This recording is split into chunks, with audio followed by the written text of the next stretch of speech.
उपस्थित सभी भाइयों बहनों, अप्रत्याशित बाढ़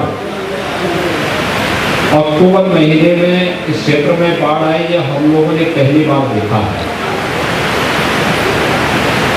लेकिन प्रकृति की त्रासदी है, उसका सामना करते हुए प्रत्येक नागरिक को राहत देना ये हम सब की प्राथमिकता भी है। और इसीलिए कल भी मैं बलरामपुर, गोंडा, श्रावस्ती, बहराइच जनपदों के दौरे पर था। आज सिद्धार्थनगर, संत कबीर नगर, बस्ती, गोरखपुर के दक्षिणांचल का दौरा करने के लिए मैं निकला हूँ। मैंने अभी हवाई सर्वेक्षण किया है नदी के दोनों तटों का, और गांवों को मैंने देखा है कि अक्टूबर के महीने में अन्नदाता किसान अपनी फसल को काटता था। गांव-गांव में रामलीलाओं का आयोजन होता था। पहली बार ये पूरा क्षेत्र बाढ़ से पूरी तरह त्रस्त है, फसल डूब चुकी है।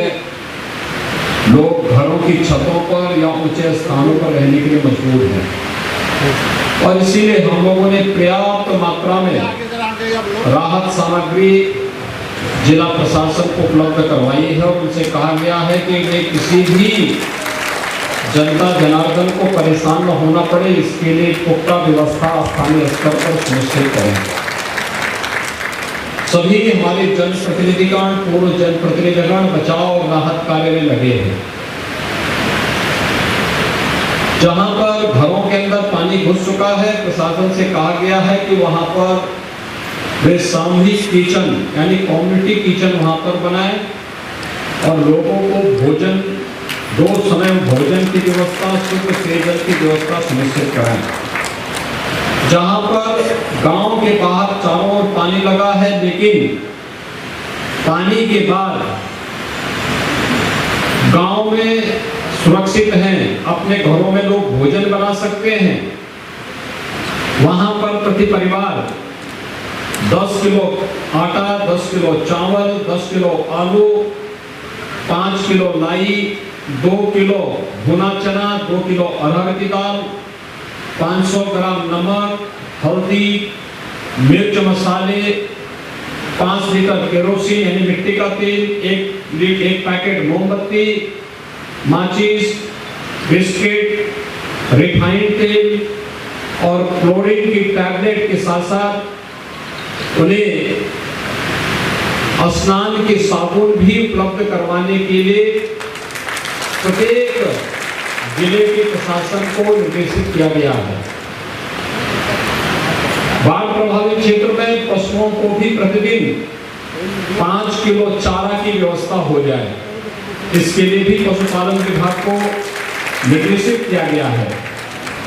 और ये भी व्यवस्था की गई है राहत कार्य के लिए कि अन्य कार्यक्रमों को आगे बढ़ाते हुए किसी भी व्यक्ति को या परिवार को अन्य सहायता देने के साथ साथ अगर दुर्भाग्य से किसी की मौत बाढ़ के कारण या किसी आपदा के कारण होती है, तो उस परिवार को 4 लाख रुपए की सहायता, आर्थिक सहायता, अंग भंग होने पर उस परिवार को सहायता देने की व्यवस्था जो लगभग अब 60,000 से लेकर के 2.5 लाख तक की है, इसे भी हम लोग आगे बढ़ाने जा रहे हैं। जो लोग गंभीर रूप से घायल हो जाते हैं, उनके लिए भी सहायता का प्रावधान किया गया है। जिनका घर पूरी तरह क्षतिग्रस्त हो गया है, पहले उन्हें हम केवल जो पूरी तरह घर बह गया हो उसे ही हम पैसा दे पाते थे, या मुख्यमंत्री आवास योजना में एक आवास उपलब्ध करा देते थे। अब हम व्यवस्था करने जा रहे हैं कि जिनके घर भी पूरी तरह समाप्त हुए हैं, उन्हें 1,20,000 रुपए हम मुख्यमंत्री आवास की तर्ज पर आवास बनाने के लिए उपलब्ध करवाएंगे। इसके अलावा कृषि भूमि पर भी फसल आप देख रहे होंगे, खड़ी फसल काफी बड़ी संख्या में खराब हुई है, उसका सर्वे का आदेश दिया गया है। और कृषि भूमि पर 18,000 रुपए प्रति हेक्टेयर इसको हम देने की व्यवस्था भी करने जा रहे हैं, जिससे किसी भी किसान को अपनी आर्थिक क्षति से एक संबल मिल सके। ये कार्रवाई हम करने जा रहे हैं। यहाँ पर साथ साथ 12 मासी फसलों के लिए भी 22,500 रुपए प्रति हेक्टेयर की दर से हम पैसा देंगे। इसके अलावा दुधारू पशुओं के मरने पर, दुधारू पशु में भैंस, गाय आदि के बारे में 37,500, बकरी, भेड़, सूअर के लिए 4,000, गैर दुधारू पशु में ऊंट, घोड़ा, बैल इसके लिए 32,000, बछड़ा, गधा, टट्टू, खच्चर इनके लिए भी 20,000 रुपए और मुर्गी आदि के लिए भी हम 100 प्रति मुर्गी अगर उनको नुकसान होता है तो उसको भी हम लोग इस प्रकार की राशि इसके आधार पर हम स्वीकृत करने जा रहे हैं। मत्स्य पालन और अन्य कार्य में भी जो लोग लगे हुए हैं उन्हें भी हम यहाँ पर सहायता उपलब्ध करवाने का कार्य करेंगे।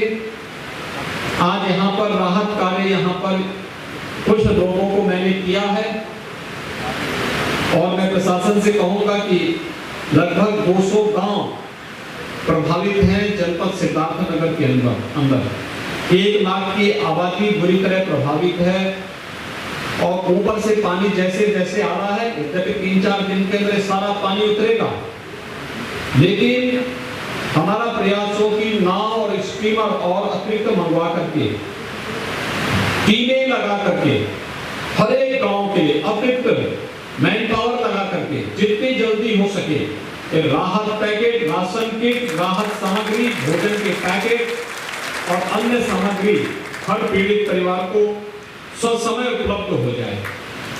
इसके साथ ही एक टीम अतिरिक्त लगवाएं जो फसलों के नुकसान का सही जायजा उपलब्ध करवा दे, जिससे हम समय पर फसल का भी नकद भुगतान सभी पीड़ित किसानों को उपलब्ध करवा सके। और इसीलिए मैं आज सिद्धार्थनगर जनपद का दौरा करने के लिए आया हूं।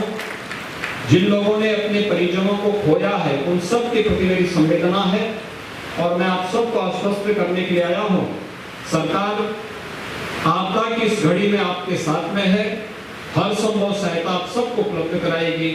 आप सबके प्रति मेरी शुभकामनाएं हैं। धन्यवाद।